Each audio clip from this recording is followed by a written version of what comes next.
เจอใครนี้เฮาจีหวนเจอลงไว้วอนสอ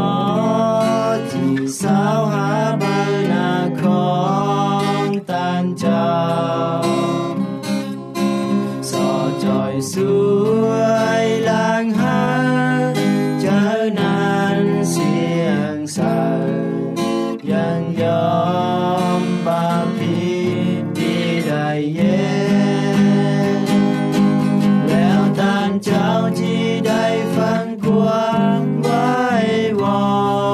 นของเฮาแก่งใจของตันเจ้าที่อยู่